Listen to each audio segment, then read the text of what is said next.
আসলে বিপদ যখন আসে তখন কাউকে বলে আসে না। বিপদ আগাম সংবাদ দিয়েও আসে না, হঠাৎ করেই বিপদ চলে আসে।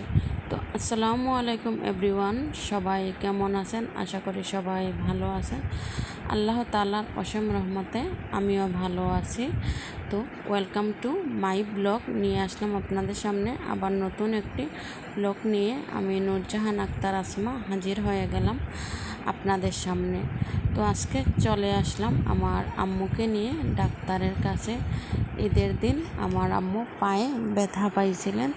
তো ফাইনালি এতদিন ঈদের ঝামেলা ছিল, সেই জন্য আসতে পারি নাই আমরা ডাক্তারের কাছে। তো আজকে ফাইনালি ডাক্তারের কাছে চলে আসলাম। তো সর্বপ্রথমে আমরা রিসেপশনে চলে আসছি, এখান থেকে টিকিট নিয়ে তারপরে ডাক্তারের কাছে যাব। তো ফাইনালি আমরা টিকিট নিয়েছি। এখানে সিরিয়াল দিতে হয়, তো এখানে সিরিয়াল দিতেছি। এখনও ডাক্তার আসেন নাই, তো আমরা ডাক্তারের জন্য অপেক্ষা করতেছি যে কখন ডাক্তার আসবেন এবং কখন রোগী দেখা শুরু করবেন। তো আমরা সবাই বসে অপেক্ষা করতেছি ডাক্তারের আসার জন্য। জানি না আমার আম্মুর পায়ে কী হয়েছে, পায়ে সিঁড়ি থেকে নামতে গিয়ে হঠাৎ করে পায়ে একটু ব্যথা পাইছেন। বাট আমরা ভাবছি যে মনে হয় এটা কমে যাবে, কিন্তু কমতেছে না। বাট ওনাকে প্রথম দিন যাবতই আমরা সবাই বলতেছি যে চলেন ডাক্তারের কাছে চলেন, উনি যাবেন না, বলতেছেন থাক এমনিতেই কমে যাবে, কিন্তু কমতেছে না। সেই জন্য আজকে জোর করেই ওনাকে আমরা ডাক্তারের কাছে নিয়ে আসলাম। তো ডাক্তার দেখাইছি, ফাইনালি ডাক্তারের চেম্বারটা আপনাদের সাথে শেয়ার করে নাই। তো ডাক্তার এক্সরে দিয়েছেন, তো এক্সরে করতে হবে দোতলাতে। তো ফাইনালি আমরা চলে আসলাম এক্সরে করার জন্য। এখানেও দোতলাতেও রিসেপশন আছে, এখানে টাকা জমা দিয়ে তারপরে এক্সরে কাগজ নেব।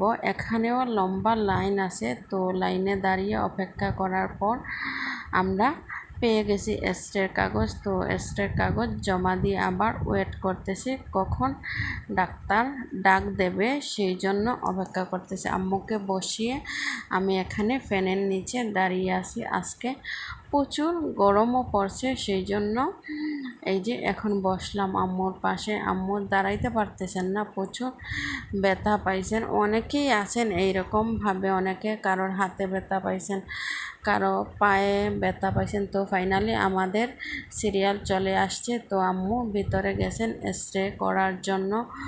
তো ফাইনালি এক্সরে করে আসছেন, বাট আমাদের এখনও আবার ডাক্তারের কাছে যেতে হবে। তো আমরা এক্সরের রিপোর্ট নিয়ে ফাইনালি ডাক্তার দেখিয়ে চলে আসলাম বাহিরে। তো ডাক্তার বলছে যে ওনার পায়ের হাড্ডিতে নাকি ব্যথা পাইছেন, তো ডাক্তার ট্রিটমেন্ট করে দিছেন। তো আমরা এখন চলে যাব বাসাতে, আর ওষুধ খাওয়ার জন্য বলছেন।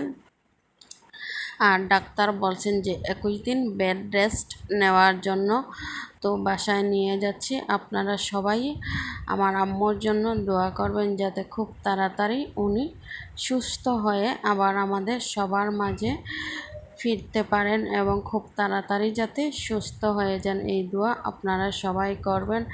তাহলে আমি আজকে এখান থেকে আপনাদের কাছ থেকে আমি বিদায় নিচ্ছি। এই পর্যন্তই। সবাই ভালো থাকবেন, সুস্থ থাকবেন। আর আমার ভিডিওটা যদি আপনাদের কাছে ভালো লেগে থাকে অবশ্যই আপনারা একটি লাইক